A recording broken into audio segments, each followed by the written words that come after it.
Good evening, everyone. What you're about to see, is hard to believe. Direct from ITAPERUNA, where the scene is not one of a normal news report, it's one of a tragedy that brought the city to a standstill. The crew has just arrived at the location of the wake that is being prepared right now, and even with the camera shaking a little, it's impossible not to record everything. Because what's happening here needs to be shown to the whole of Brazil and the world. Family members are crying, residents in shock are trying to understand, and no one, absolutely no one, can accept that a boy of just 14 years old could have done something so devastating. You'll understand why. We want you to see exclusive images from inside the house where it all happened, and look, what was discovered inside completely changes the way this story is being told.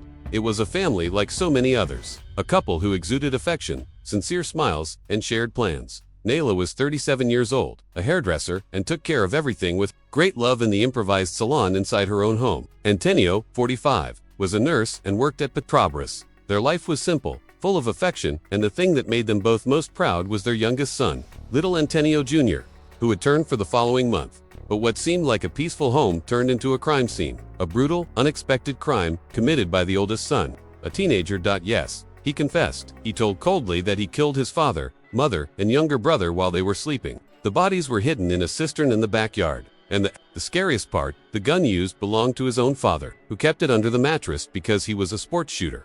The house where the family lived, posted videos of themselves singing and slept in the same room because of the heat, became a scene of horror. And do you know what's even more shocking? The boy even tried to hide everything. He invented a story about his parents taking his injured brother to the hospital. He said they were incommunicado, but the police didn't buy that version. They investigated. And, given the evidence, he had no way of denying it. He confessed everything. But why? Why did he do this? According to the investigation, it all started with a prohibition. His parents did not allow him to travel to meet a girl he had met online. In a gaming group, she was a 15-year-old teenager who lived in Mato Grosso. The boy was obsessed, and according to the police, there are signs that she may have pressured him to find a way to go there, no matter the cost. But it doesn't stop there. The investigators found something even more disturbing. Research on the boy's cell phone about how to withdraw the FGTS of deceased people. And what's more, he knew that his father had about 33,000 reals to receive. When questioned, the boy coldly replied that he did the research after his parents died. Was it just out of anger? Or had he been planning everything for a long time? No one has been able to answer that question so far. On social media, the family's affection was visible. The father made public declarations of love. On one of the boy's birthdays, he called him little friend, great friend, beloved son. But even with so much love, the tragedy happened. And now, the city is in mourning. Let's go back to Bruna, who is there, very close to her family. She is with Josilia, the aunt of the child's father, and what she tells us is heartbreaking.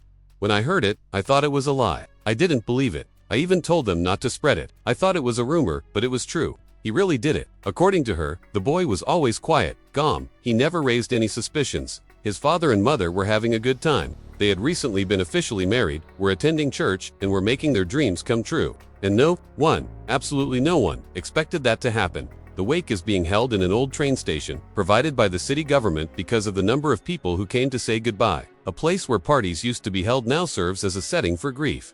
Inside, silence. Outside, people were arriving from all sides.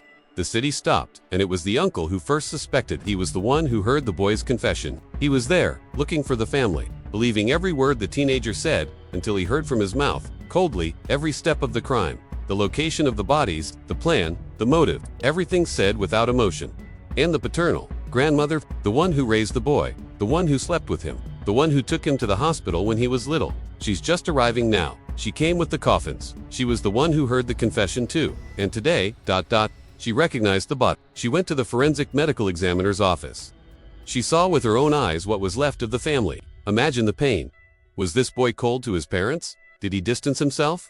And his aunt's answer is even harder to accept. On the contrary, he was affectionate, kind.